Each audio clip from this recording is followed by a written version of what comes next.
Chapter 9. A Break in the Chain. It was late afternoon before I awoke, strengthened and refreshed. Sherlock Holmes still sat exactly as I had left him, save that he had been laid aside his violin and was deep in a book. He looked across at me as I restirred, and I noticed that his face was dark and troubled. "You have slept soundly," he said. "I feared that our talk would wake you." "I heard nothing," I answered. "Have you had fresh news, then?" "Unfortunately, no. I confess that I am surprised and disappointed. I expected something definite by this time. Wiggins has just been up to report. He says that no trace can be found of the watch. It is a provoking check, for every hour is of importance." "Can I do anything? I am perfectly fresh now, and quite ready for another night's outing." "No, there is nothing to do. We can only wait, and if yourselves a message might come in our absence, and delay be caused. You can do what you will, but I must remain on guard." "Then I shall run over to Camberwell and call upon Mrs. Cecil Forrester. She asked me to yesterday." "On Miss Cecil Forrester?" asked Holmes with a twinkle in his eye. "Of course, on Miss Morstan as well. They were anxious to hear what happened." "I could not tell them too much," said Holmes. "Women are never to be entirely trusted. Not the best of them." I did not pause to argue over this atrocious comment. "I shall be back in an hour or two," I remarked. "All right. Good luck. But, I say, if you are crossing the water, you may as well return Toby, for I don't think it is at all likely that we will have any use for him." I took a mongrel accordingly, and left him, together with the half-sovereign, at the naturalist's in Pension Lane. At Camberwell I found Miss Morstan a little weary after her night's adventures, but very eager to hear the news. Miss Forrester, too, was full of curiosity. I told them all that we had done, suppressing, however, the more dreadful parts of the tragedy. Thus, although I spoke of Miss Sholto's death, I said nothing of the exact manner and method of it. With all my omissions, however, there was enough to startle and amaze them. "It is a romance!" cried Mrs. Forrester. "An injured lady, 500,000 in treasure, a black cannibal, and a wooden-legged ruffian. They take the place of the conventional dragon or wicked earl. And 2 knight-errants to the rescue," added Miss Morstan, with a bright glance at me.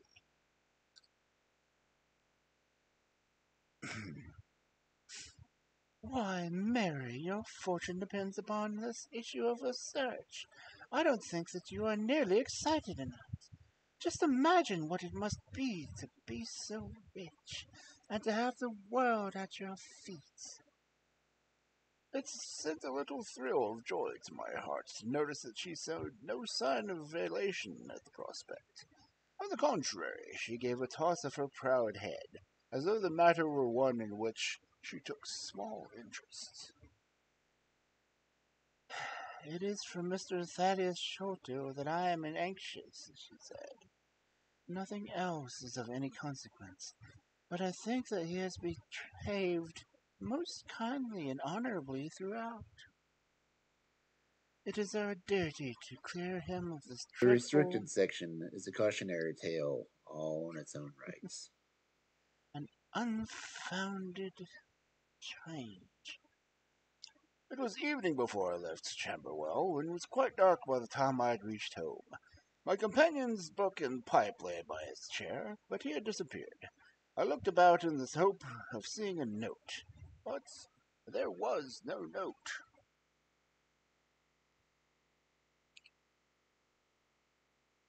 Hi, Sam. Subscribe. 3 months. Wow.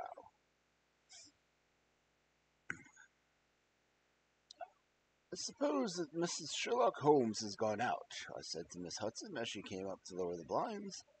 No, sir. He has gone to his room, sir. Do you know, sir, sinking her voice in an impressive manner, I'm afraid for his health. Why so, Miss Hudson? Oh, he's that strange, sir. After you was gone, he walked up and down, until I was weary of the sound of his footsteps. Then I heard him talking to himself and muttering, and every time the bell rang out, he came to the stairhead with, "What was that, Miss Hudson?" And now he has slammed off into his room, but I can hear him walking the same as ever. I hope he's not going to be ill, sir. I ventured to say something to him about cooling medicine, but he turned an air to me, sir, and such a look that I don't know however I got out of the room.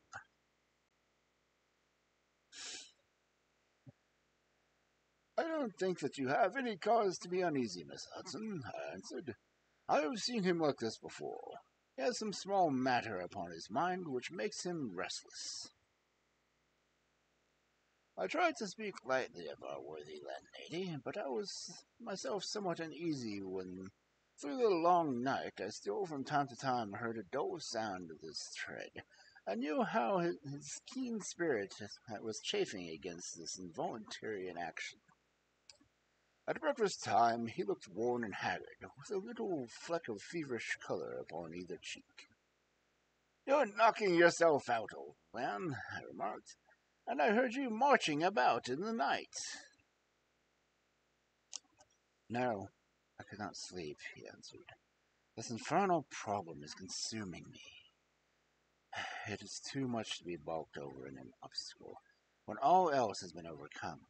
I know the men that launch everything, and yet I can get no news. I have set other agencies at work and used every means at my disposal. The whole river has been searched on either side, but there's no news, nor has Mrs. Smith heard of her husband. I shall come to the conclusion soon that they have scuffled the craft. But there are objections to that." "Could it have gone upriver?" "I have considered that possibility too, and there is a search party who will work up as far as Richmond. If no news comes today, I shall start off myself tomorrow and go for the men rather than the boat. Surely, we shall hear something." We did not, however. Not a word came to either of us from Wiggins or from the other agencies. There were articles in most of the papers upon the Norwood tragedy. They all appeared to be rather hostile to the unfortunate Thaddeus Sholto. No fresh details were to be found, however, in any of them, save that an inquest was to be held upon the following day. I walked over to Camberwell in the evening to report our ill success to the ladies, and on my return I found Holmes dejected and somewhat morose. He would hardly reply to my questions, and busied himself all the evening in an obtrusive chemical analysis which involved much heating of retorts and distilling of vapours, ending at last in a smell which fairly drove me out of the apartment. Up to the small hours of the morning I could hear the clinking of his test tubes, which told me that he was still engaged in his malodorous experiment. In the early dawn I woke with a start, and was surprised to find him standing by my bedside, clad in a rude sailor dress with a pea coat and a coarse red scarf round his neck. "I'm off down to the river, Watson," he said. "I've been turning it over in my mind, and I can only see one way out of it. It is worth trying, at all events." "Surely I can come with you, then," said I. "No. You can be much more useful if you would remain here as my representative. I am loth to go, for it is quite to the cards that some message may come during the day. Though Wiggins was despondent about it last night, I want you to open all notes and telegrams, and to act on your own judgment if any news should come. Can I rely on you?" "Most certainly." I'm afraid that you will not be able to wire to me, for I can hardly tell yet where I may find myself. If I am in luck, however, I may not be gone so very long. I shall have news of some sort or other before I get back. I heard nothing from him from breakfast time. On opening the Standard, however, I found that there was a fresh allusion to the business. With reference to the Upper Norwood tragedy, it remarked, we have reason to believe that the matter promises to be even more complex and mysterious than was originally supposed. Fresh evidence has shown that it is quite impossible that Mr. Thaddeus Sholto could have been in any way concerned in the matter. He and the housekeeper, Mrs. Burnstone, were both released yesterday evening. It is believed, however, that the police have a clue as to the real culprit, and that it was prosecuted by Mr. Athelney Jones of Scotland Yard, with all his well-known energy and sagacity. Further arrests may be expected at any moment. That is satisfactory so far as it goes, I thought. Friend Sholto is safe at any rate. I wonder at the fresh clue may be, though it seems to be stereotyped form from whichever police made the blunder. I tossed the paper down on the table, but at that moment my eye caught an advertisement in the agony column. It ran this way: Lost. Whereas Mordecai Smith, boatman, and his son Jim left Smith's Wharf at or about 3 o'clock on Tuesday morning with steam launch Aurora. Black with 2 red stripes, funnel black with a white band. The sum of £5 will be paid to anyone who can give information to Mrs. Smith at Smith's Wharf or at 221B Baker Street as to the whereabouts of the said Mordecai Smith and at the launch Aurora. This was clearly Holmes' doing. The Baker Street address was proof enough of that. It struck me as rather ingenious because it read that the fugitives, without their seeing it, as more than natural anxiety of a wife for her missing husband. It was a long day. Every time that a knock came at the door or a sharp step passed in the street, I imagined that it was either Holmes returning or an answer to his advertisement. I tried to read, but my thoughts would wander off to our strange quest and to the ill-assorted and villainous pair whom we were pursuing. Could there be, I wondered, some radical flaw in my companion's reasoning? Might he not be suffering from some strange self-deception? Was it not possible that his nimble and speculative mind had built up a wild theory upon faulty premises? I had never known him to be wrong, and yet the keenest reasoner may occasionally be deceived. He was likely, I thought, to fall into error through the over-refinement of his logic. His preference for subtle and bizarre explanation when a plainer and more commonplace one may lay ready at his hand. Yet, on the other hand, I had myself seen the evidence, and I had heard the reasons for his seductions. When I looked back on the long cabin of curious circumstances, many of them trivial in themselves, but all tending in the same direction. I could not disguise from myself the fact that if Holmes' explanation were incorrect, and the true theory must be equally outre and startling. At 3 o'clock in the afternoon, there was a loud peal at the bell, the authoritative voice in the hall, and, to surprise, no less the person of Mr. Athelney Jones was shown up to me. Very different he was, however, from the brusque and masterful professor of common sense who had taken over the case so confidently at North Apple. His expression was downcast, and his bearing meek and even apologetic. "Good day, sir, good day," he said. "Mr. Sherlock Holmes is out, I understand." "Yes, and I cannot be sure when he will be back. But perhaps you would care to wait. Take that chair and try one of these cigars." "Thank you. I don't mind if I do," he said, mopping his face with a red bandana handkerchief. and a whiskey and soda. Oh, half a glass. It is very hot for this time of year, and I have had no good deal of worry to try me. You know my theory about this Norwood case. I remember that you had expressed one. Well, I've been obliged to reconsider it. I had my net drawn tightly around Mr. Sholto, so when Pop he went to the hole in the middle of it, he was able to prove an alibi which could not be shaken. From the time that he left his brother's room, he never got out of sight of someone or another, so it could not be he who climbed over roofs and through trap doors. It's a very dark case, and my professional credit is at stake. I should be very glad of your assistance. We all need help sometimes, I said. Your friend Sherlock Holmes is a wonderful man, sir, he said in a husky and confidential tone.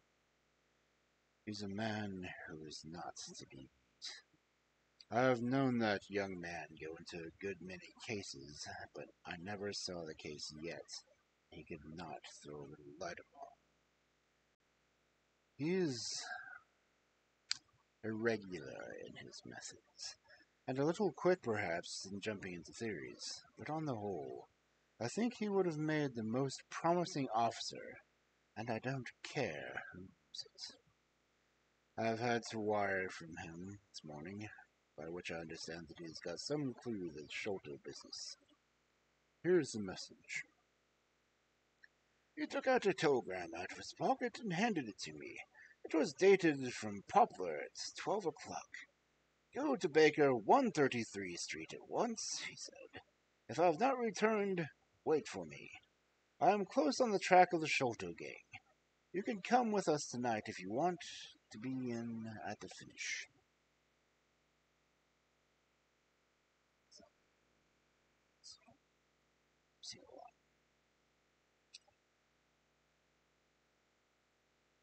This sounds well. He has evidently picked up the scent again, I said. And then he has been at fault, too, exclaimed James. The evident satisfaction. Even the best of us are thrown off sometimes. Of course, this may prove to be a false alarm, but it is my duty as an officer of the law to allow no chance to slip.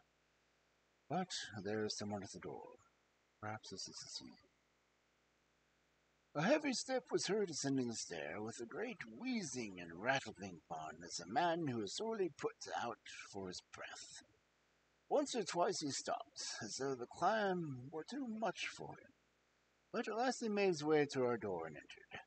His appearance corresponded to the sounds which we had heard. He was a middle-aged man, clad in seafaring garb, with an old pea-jacket buttoned up to his throat. His back was bowed, his knees were shaky, and his breathing was painfully asthmatic. As he leaned upon the thick oaken cudgel, his shoulders heaved in an effort to draw in the air of his lungs. He had a colored scarf round his chin, and I could see little of the face, save for a pair of keen dark eyes, overhung by bushy white eyebrows and long gray side whiskers. Altogether, he gave me the impression of a respectable master mariner who had fallen into years of poverty. "What is it, my man?" I asked. He looked about him in the slow, methodical fashion of old age. "Is Mr. Sherlock Holmes here?" said he. "No, but I am acting for him. You can tell me if any message you have for him."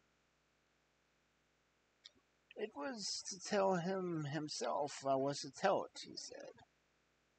"But I tell you, I am acting as him. What is this Mordecai Smith's boat?" "Yes, I knows well where it is, and I knows where the men he is after are, and I knows where the treasure is. I knows all about it." "Tell me then, and I shall let him know." It was to him I was to tell it, he repeated, said the old petulant, obstinate man. Well, you must wait for him. No, no, I ain't going to lose the whole day to please no one. If Mr. Holmes ain't here, then Mr. Holmes must find it on his own for himself. I don't care about the look of either of you, and I won't tell a word. He shuffled towards the door, but old Thinly Jones got in front of him. Wait a bit, my friend, he said. You have important information, and you must not walk off. We shall keep you whether you like it or not, until our friend returns. The old man made a little run towards the door, but as Altheny Jones put his broad back up against it, he recognized the uselessness of his resistance. Pretty sort of treatment, this, he cried, stamping his stick. I come here to see a gentleman, and you two, who I never saw in my life, seize me and treat me in this fashion. You will be none the worse, I said. We shall recompense you for your loss of your time. Sit over here on the sofa, and you will not have long to wait.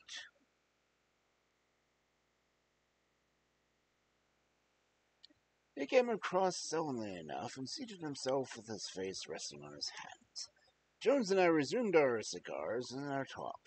Suddenly, however, Holmes's voice broke out upon us. I think you might offer me a cigar too, he said. We both started in our chairs. There was Holmes sitting close to us with an air of quiet amusement. Holmes, I exclaimed. You here? But where is the old man? Here's the old man, he said, holding out a heap of white hair. Here he is, wig, whiskers, eyebrows, and all. I thought my disguise was fairly well, and I hardly expected that it would stand that test. Oh, you rogue, cried Jones, highly delighted. You would have made an actor, and a rare one.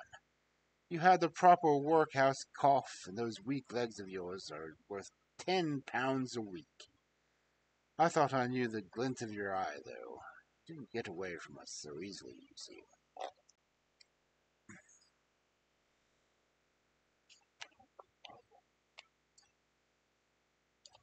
I've been working to get that up all night, he said, lighting a cigar.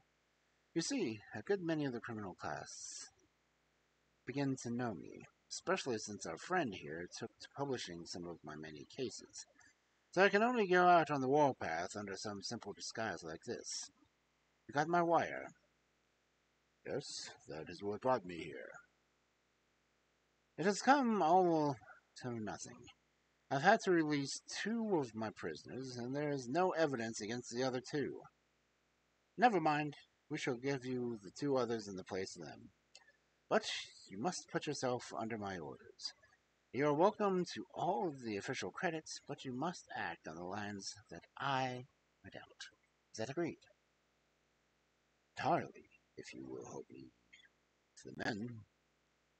Well then, in the first case, I shall want a fast police boat, a steam launch, to be at the Westminster Stairs at 7 o'clock. That is easily managed. There's always one about there, but I can step across the road and telephone to make sure. Then I shall want 2 staunch men in case of resistance. There will be 2 or 3 in the boat. What else? When we secure the men, we shall get them the treasure. I think that it would be a pleasure to my friend here to take the box round to the young lady to whom half of it rightfully belongs. Let her be the first to open it, eh, Watson? It would be a great pleasure to me. Rather irregular proceedings, said Jones, shaking his head. However, the whole thing is irregular, and I suppose we must wink at it. Treasure must afterwards be handed over to the authorities under the official investigation. Certainly, that is easily managed. One other point. I like so much to have few details of the matter from the lips of Jonathan Small himself. I like to work the details out of my cases. There's no objection to my having the unofficial interview with him, either here in my rooms or elsewhere, as long as he's sufficiently guarded. Well, you are the master of the situation. I have no proof yet of the existence of this Jonathan Small. However, if you can catch him, I don't see how I can refuse you an interview. That is understood then. Perfectly. Is there anything else? Only that I insist upon your dining with us. It will be ready in half an hour. I have oysters and a brace of grouse, and something a little choice in the white wines. Watson, have you never recognized my merits as a housekeeper?